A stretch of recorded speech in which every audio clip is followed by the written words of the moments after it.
My name is Paul Burrell. I'm the former butler to Princess Diana and Her Majesty Queen Elizabeth II. Everybody's frightened of Mohamed Al Fayed. And as Princess Diana once said to me, God lives on the top floor of Harrods. He was that powerful. Everybody was scared of him. When he came into the room, everybody disappeared or stood at the side of the room.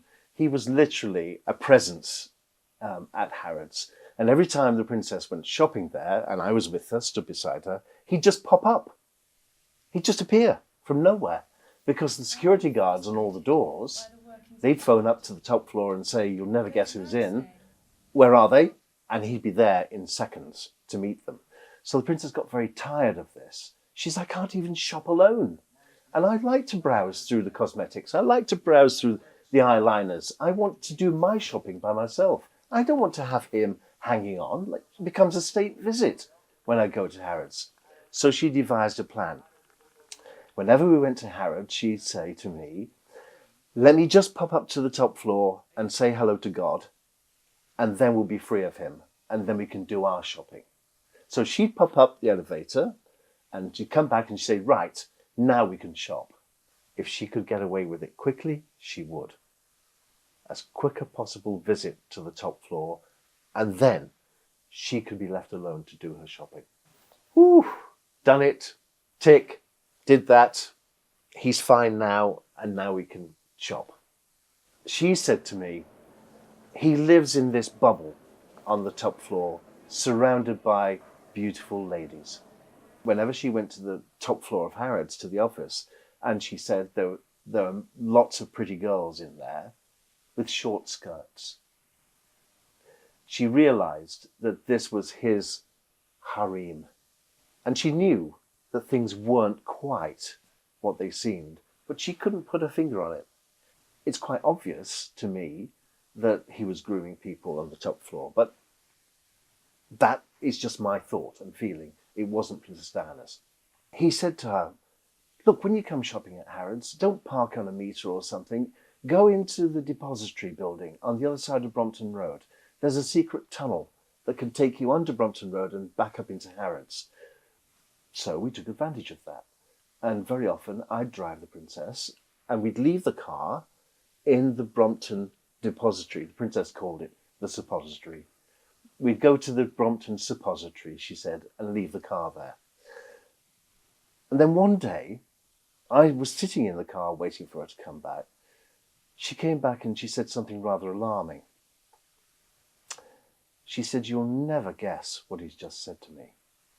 I said, "What now?" She said, these were her exact words. She said, "He said to me, 'I want you to marry my son.'" She said, "I've not even met your son. I don't know what your son looks like." He says, "Well, I do. I want you to be married to my son because in Egyptian tradition, the father goes first." She looked at me and said, "Can you imagine making love to Yoda?" I'll never forget that day when she sat there shaking and giggling at the same time at the thought of making love to Yoda. That's what she called him, Yoda. Well, how does she react to that? She was repulsed by the thought of having to surrender to Mohamed Al Fayed. It did show his true character because he thought, being God at Harrods and being treated like God, he could have anything or anybody he wanted. I thought it was appalling. I was disgusted by it. She was appalled by his behaviour. This was before she'd actually met Dodi. He was setting the stage for that encounter. And he was serious. It has to be a public inquiry because this is normal thing. If so many unanswered questions, so many...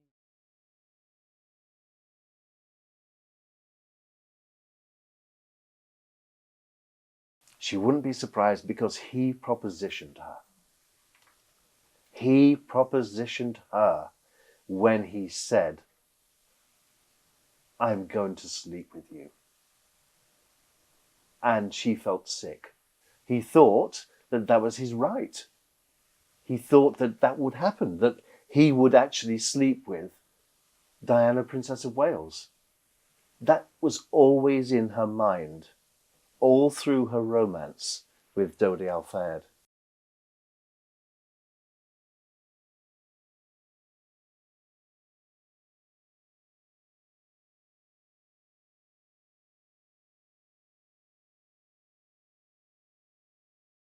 He'd stroke her and kiss her hand, like she was his pet. He'd stroke her arm, put his arm around her waist. She said he's slimy, he's creepy, he's always putting his hands on me. People don't touch members of the royal family. He wouldn't do that to the Queen.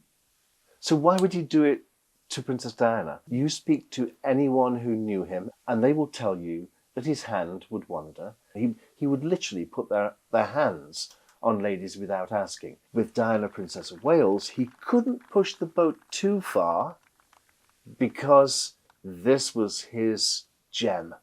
This was his diamond. He could not afford for her to turn her back. So she had the upper hand in most of this. Unfortunately, most of the ladies that worked for him didn't. Well, can you imagine the power that that man had in his store?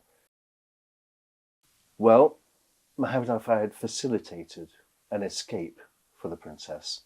What he did was he gave her something which the royals didn't give her.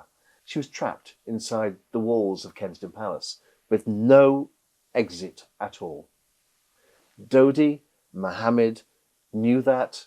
They provided an exit for her. She probably knew exactly who Mohamed Al Fayed was and wasn't going to be part of that game. He couldn't actually win that game. He won every other, but not her. Well, I think she saw him as a predator. I think she, in her own domain, she saw him as being a predator to her. He was always advancing and she was always retreating.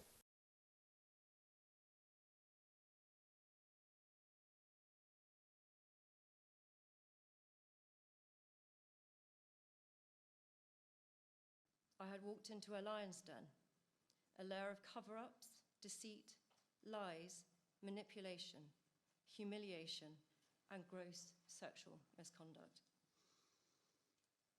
The chairman preyed on the most vulnerable. He wanted to be accepted by the royal family. That was his biggest dream. And when that tragic accident happened, all his dreams evaporated overnight. I was appalled by the way Mohammed behaved after the princess's death. We went across to the Ritz and I wanted to retrieve all the princess's belongings. So we sat in the lobby for 2 hours, making constant requests to Mohamed Al Fayed to say, can we please come upstairs and pack the princess's belongings and take them back to England? No answer for 2 hours. At the end of that 2 hours, someone came down and said, Mr. Mohamed Fayed, he can't see you. He's too busy. So we left with nothing. The day after, the princess's suitcase arrived at Kensington Palace with all her belongings in it, and someone had literally just shoved everything into the case. Hadn't even been packed properly. It looked like a jumble sale, as if it was packed at the last minute by somebody who didn't care. But then I thought, a dead princess is of no value to you. A dead princess doesn't count anymore.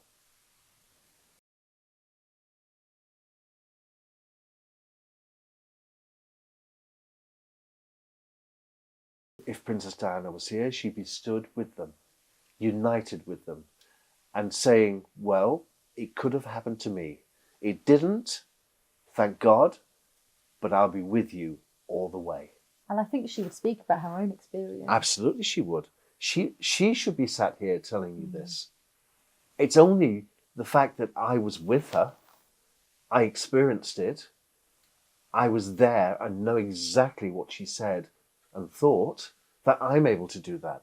And these women have been brave enough to stand alone. Now that he's dead, they couldn't do it whilst he was alive. Now he's dead, they can actually tell people of their experiences. And Princess Diana is in that group. She is with them. She's one of them.